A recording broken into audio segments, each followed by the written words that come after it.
महाराष्ट्र नागरी संयुक्त पूर्व परीक्षेचा निकाल नुकताच जाहीर झाला। खरं तर या निकालामध्ये धक्कादायक माहिती अशी की तब्बल 6 प्रश्न आयोगाने त्या ठिकाणी बाद ठरवले गेले। खरं तर एमपीएससीचा विद्यार्थी हा तळागाळातील आलेला विद्यार्थी असतो।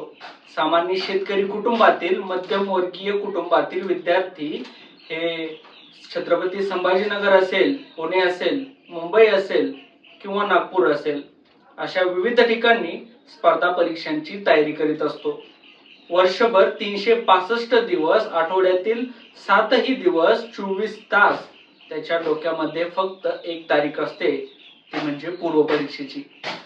आणि अशा ठिकाणी जेव्हा तब्बल 6 प्रश्न बाद ठरवले जातात तेव्हा त्याच्या स्वतःच्या रिझल्ट वरती देखील एक अशी मोठी लाल कलरची फुली पडते।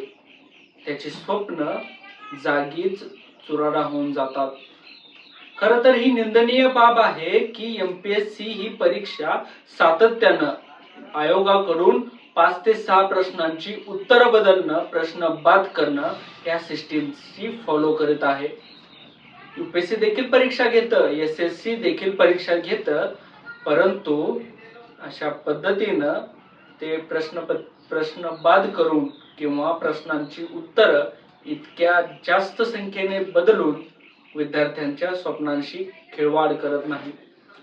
खरं तर आयोगाला हे समजलं पाहिजे की आपण उत्तर तालिका तयार करताना किंवा प्रश्नपत्रिका तयार करताना मुळात त्यावरती योग्य अभ्यास करणं गरजेचं आहे। उत्तर तालिकेतील जे काही प्रश्न असतील किंवा त्याचे पर्याय असतील ते योग्य पद्धतीनं निवडणं गरजेचं आहे। आज या ठिकाणी जर का 6 प्रश्न विद्यार्थ्यांचे बाद ठरत असतील तर ती निश्चितच चुकीची बाब आहे। या गोष्टीचा जाहीर निषेध केला पाहिजे। खरं तर यूपीएससीच्या धर्तीवरती जेव्हा एमपीएससीची परीक्षा घेणार ही बातमी जेव्हा बाहेर आली तेव्हा एकतर फक्त यूपीएससीचा अभ्यास करणाऱ्या विद्यार्थ्यांचा आक्रोश त्या ठिकाणी आयोगाला पाहायला मिळाला। म्हणून काही दिवसांची मुदत आयोगानं पुढे जाहीर केली।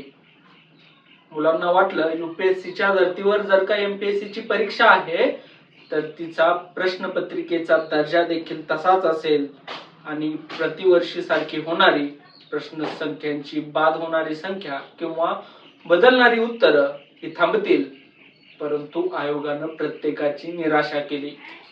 खरं तर विद्यार्थ्यांच्या आयुष्याशी प्रत्येक वेळी खिलवाड होत आहे। मग ती नीट परीक्षा स्कॅम असो किंवा सीबीएसई असो किंवा असे बाद होणारे प्रश्न असोत।